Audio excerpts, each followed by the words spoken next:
In Robert Kirkman's Void Rivals, we are often treated to the appearance of Transformers characters such as Springer and Jetfire, who show up to help our primary characters, Derek and Solia. That being said, it's easy to forget that Shockwave actually shows up in this series before he ever does in the Transformers comics. In issue number 4 of Void Rivals, Shockwave interacts with Skuxoid, who has brought him a Quintesson in hopes of a trade. Here we get to see Shockwave's issue.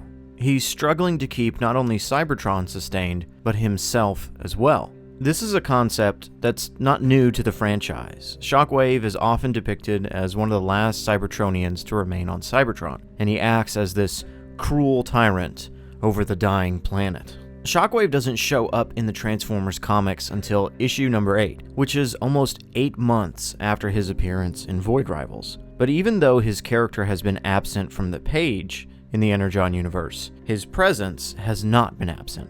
Before we even see him drawn, Cybertron is shown to us as being a place of darkness and despair, and this almost acts as an extension of his character. While this is not entirely because of Shockwave himself, it most certainly is in part because of his Iron Fist rule over the planet. The Autobots are fighting a losing battle in a war that has already left their home. They are holding a line of defense on a battlefield that isn't even theirs anymore. Death and despair is rampant, and the cost of saving one Autobot is weighted against the lives of many others. Shockwave's Cybertron is a shell of what it used to be. It is now a testing ground for experiments and his madness.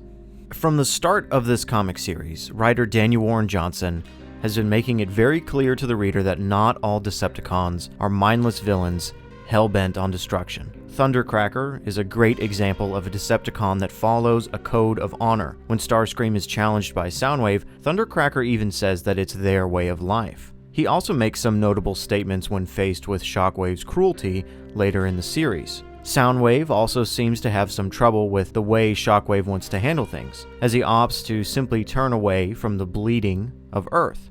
Shockwave is ruthless. He cares little for anything in his way, and he scolds Soundwave for overly caring about Ravage. In his mind, Cybertronians, like the Recordicons, should be melted down for parts and energon to serve the needs of others. We also see Soundwave admiring the beauty that Earth has to offer, only for Shockwave to view it as an opportunity to speed up his plan. Right before this moment, though, we get to see Shockwave through the eyes of Beachcomber, the self-proclaimed pacifist Autobot. Beachcomber is visibly horrified just by even the thought of Shockwave, and mentions that every Autobot knows his name, and even worse, knows his deeds. Further building upon this horror is Carly's reaction to learning that Cliffjumper and Jazz have been captured by this cold and calculating Cyclops. Even without any prior knowledge to his existence, Carly can look at Ultra Magnus and see what has happened to him via Shockwave. She can only fathom what horrors await her friends. As we said before, Shockwave is usually depicted as an emotionless being that cares little for what stands in his way. In fact, some people have criticized this version of Shockwave for being far too emotional, but I think this more jovial approach to the character works well, as it makes him even scarier. Rather than being this emotionless scientist who likes to tinker with people, Shockwave here is written as a mad scientist who actually enjoys breaking Cybertronians. To the Decepticons we know, like Thundercracker and the Combaticons, they are fighting against the evil Autobots, trying to save their home planet. But Shockwave? He doesn't care for the greater good or moral lines in the war. He just wants to rip apart anyone that he can.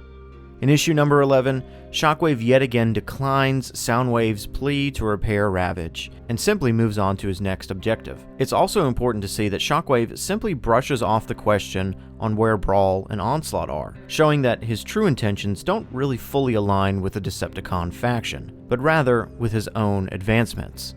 The Autobots are successful in infiltrating the Nemesis and rescuing their friends, until after a mistake is made by RC, and the two factions are thrust into combat again. The full effects of Shockwave's schemes are truly revealed, however, when we see that even the great Ultra Magnus, now repaired and ready for battle, has been mentally broken by decades of torture. Shockwave revels in this fact. His cruelty, however, proves to be no match for Optimus Prime's ruthlessness. Now at the end of his rope, Optimus ends Shockwave's evil schemes once and for all. However, while Shockwave's life has been ended, his goal to restore Cybertron has not. In a twist of fate, his plan to bleed Earth dry of its natural resources continues on through a now desperate Elita 1. Shockwave in his death has shown to us that while Autobots and Decepticons wear different insignias and have differing morals, they might, at the end of the day, both be fighting for the same exact thing: a home.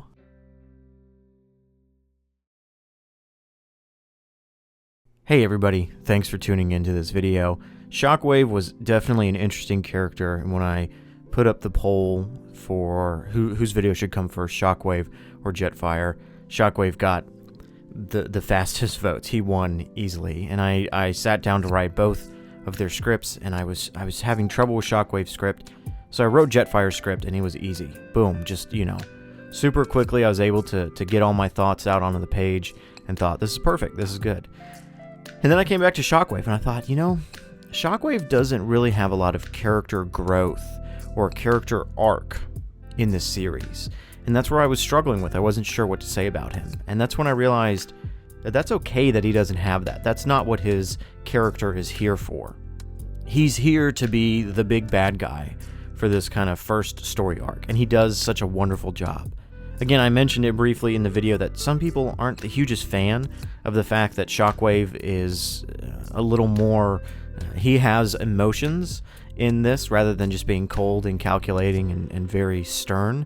But again, I actually really enjoy him having these emotions. He calls Optimus Prime a whelp, and it seems like he's really excited to kill some Autobots and rip them apart. And I think that adds to his character, because then rather than just being this emotionless, cold Cyclops who just is going to destroy everything in his way and take it apart, he almost revels in this. He's excited.